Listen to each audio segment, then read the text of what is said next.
pessoal, eu sou o Celso, que está falando sobre entretenimento aqui na Estilo 5.0 mais.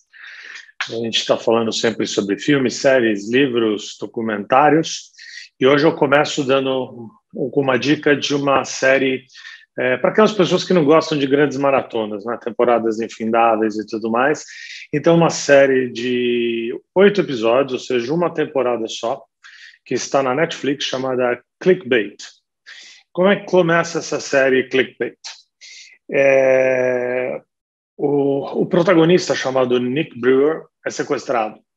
Possivelmente um pai de família exemplar, um marido exemplar, quem sabe. Ele aparece num vídeo em que os sequestradores postam com 2 tipos de mensagem, 2 vídeos diferentes. A primeira delas falando: esse homem abusa de mulheres. Na segunda, esse homem matou uma mulher. E os sequestradores colocam que ao atingir 5 milhões de visualizações, ele vai morrer. E esse é o enredo, vamos dizer assim, esse é o início do filme, e a trama se desenrola em cima desse sequestro. O interessante nesses 8 episódios é que vocês vão ver visões diferentes da esposa, da filha, do filho, do irmão, do investigador, de como cada um está enxergando essa trama. E só no último episódio que realmente a gente tem, obviamente, o ápice e que talvez você chegue às suas próprias conclusões sobre a trama. Quem chegar antes, parabéns. Eu demorei até o último. Depois, vamos para um filme que foi surpreendente para mim. Ele foi lançado em fevereiro de 2020. Passou batido. Eu acabei assistindo esse filme agora em 2021.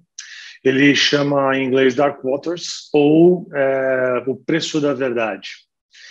O filme se passa na verdade, ele é baseado em fatos verídicos, né? Então, é um filme baseado em fatos verídicos que se passa o início dele em Cincinnati, onde um advogado que trabalha numa grande firma de advocacia voltado para o segmento químico, o que vai ser uma ironia nessa questão, e com uma carreira extremamente promissora, começa a se ver em conflito quando a avó dele, de West Virginia, de uma cidade em Virgínia Ocidental, liga e peça que ele, pelo todo o carinho que ela já teve com ele, que ele vai escutar 2 fazendeiros que não conseguem ser ouvidos pelas autoridades locais, não conseguem ser ouvidos por advogados, e que têm o seu gado sendo morto, começam a desenvolver determinadas doenças, e eles acusam uma grande companhia, uma grande fábrica local, de estar jogando lixo tóxico nos rios, tanto de West Virginia quanto ocorreu no Rio Ohio, em Cincinnati também. Eles fazem essa acusação, o advogado vai até lá, em função do pedido da avó, começa a tomar pé da situação e começa a se envolver extremamente e se vê em conflito dentro da sua próprio escritório de advocacia. A partir daí, isso vai afetar a saúde, pode afetar o casamento, pode afetar uma série de coisas, porque ele se enfronha nessa briga, uma briga que vai durar anos a fio. Como o advogado Rob Bilott, ou Bilott, vive Mark Ruffalo. Mark Ruffalo é um grande ator. Vocês já viram ele em Truque de Mestre, mas ele tem um filme fantástico que é Ilha do Medo, com o DiCaprio, e ele é o David Banner, o Hulk, né, na trilha dos Marvels.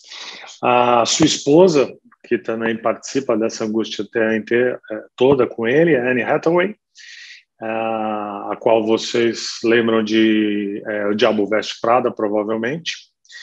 E Tim Robbins completa, vamos dizer assim, o elenco como sócio do Bilott, sendo que o Tim Robbins, vocês podem lembrar de Sonho de Liberdade com Morgan Freeman. É interessante lembrar como é uma história verídica, só para a gente trazer um pouco para o contexto aqui do Brasil, não sei se a gente viveu tão bem isso quanto os Estados Unidos acabou vivendo, e vocês vão ver no filme. Esse composto químico que a Dupont acabava descartando tanto em rios quanto no ar tinha o apelido de C8. E ele era utilizado em uma série de componentes, uma série de materiais. Desde aqui no Brasil, eu lembro muito bem do Teflon, as panelas, e ele era utilizado em carpetes, em embalagens, em cosméticos, ou seja, ele estava por todo lado e havia essa grande discussão da toxicidade, né, dele e o quanto a empresa sabia ou não sabia, mesmo utilizando o produto e vendendo por anos a fio. A interpretação do Mark Ruffalo é brilhante no filme, vocês vão adorar, espero que sim, quer dizer, adorar o filme, não a situação em si, que na verdade depõe muito contra esse poderio econômico das grandes firmas. Legal? Depois, um que eu achei interessante, ele vai parecer um pouco pueril, chama Easter Egg ou O Jogador Número 1. Nós estamos em 2045, o filme começa também em Cincinnati, curiosamente, em que o Wade Watts, um menino, né, vivido pelo Ty Sheridan, que a gente viu em Cyclope no X-Men Apocalypse, ele se vê mais voltado para a realidade virtual, assim como toda a humanidade naquele momento, porque o Faraday, James Halliday, criou um universo chamado Oasis, um universo em que você joga, em que você vai a festas, em que você tem encontros, em que você começa a viver através do seu avatar, fugindo de uma realidade muito ruim que a grande maioria da população está vivendo naquele momento. Um mundo de fantasia. Mas o mais interessante dessa história toda é que nós estamos vivendo um pouco essa conversa hoje de novo com o metaverso, né? Então, nós já tivemos lá o Second Life um tempo atrás, para quem somos todos aqui 50 a mais, então todo mundo aqui soube o que foi o Second Life. E hoje se fala muito em metaverso, onde várias plataformas estão começando a operar, terrenos estão sendo vendidos, o Facebook, o Google, o Microsoft estão apostando nisso, empresas estão começando já a fazer publicidade dentro do metaverso, apostando que todos nós vamos acabar evoluindo das nossas redes sociais para viver dentro do metaverso, consumir dentro do metaverso, assistir shows dentro do metaverso.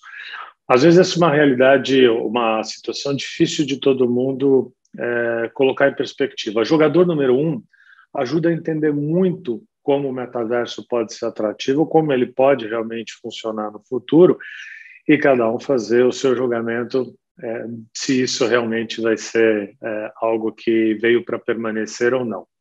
Independente disso, voltando à história, em 2045, o criador do Oasis, o Halliday, ele falece e deixa toda a fortuna dele para quem desvendar, acho que são 7 enigmas que ele colocou dentro do Oasis.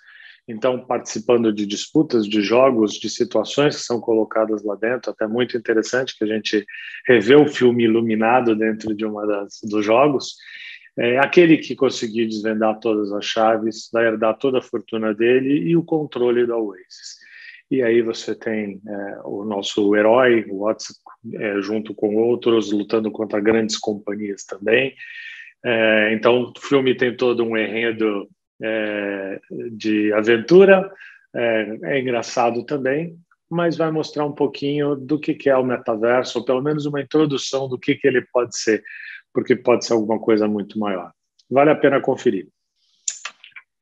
Depois disso, eu estou querendo fazer uma etapa nova aqui, porque a gente andou todo esse tempo na pandemia, né? Aliás, a gente continua andando na pandemia, né? No momento atual, ainda tivemos aí uma piora com essa nova variante. Mas os cinemas estão abertos, as telonas estão abertas, ou eles estão abertos, as telonas estão funcionando, e a gente começa a ter diversos lançamentos, né? Agora, em março, nós temos o lançamento do The Batman, e a franquia agora está apostando no Robert Pattinson, né? no vampiro do Crepúsculo, como o novo Batman, que ainda no início da sua carreira tem que lutar contra o Charada, a Pinguim e a Mulher-Gato. Vamos conferir como é que o nosso vampiro vai se desenvolver agora como o morcego do Batman. Em abril, eu vou me adiantando, porque acho interessante que é para os seguidores da da franquia, né? Nós vamos ter o Animais Fantásticos 3, Os Segredos de Dumbledore, em que conta muito a história do mago alvo Dumbledore, vivido aqui por Jude Law, que viveu Sherlock Watson, né? Sr. Watson como no Sherlock Holmes, Cold Mountain, ou Estrada para a Perdição, em que ele contracena com Tom Hanks, filme maravilhoso também. É o terceiro filme da saga da série Animais Fantásticos, também com o roteiro do J.K. Rowling e com a direção do David Yates. Ambos também já participaram do... Bom, o roteirista é a pessoa que escreveu desde Harry Potter até os Animais Fantásticos, e o David Yates fez diversas direções de Harry Potter e continua com Animais Fantásticos. Também que é para aqueles que gostam desse gênero de filme, vamos conferir na telona, no cinema, com toda a segurança possível. Valeu? Espero que vocês gostem das dicas. Se gostarem, dê um like. Eu vejo vocês na próxima. Obrigado.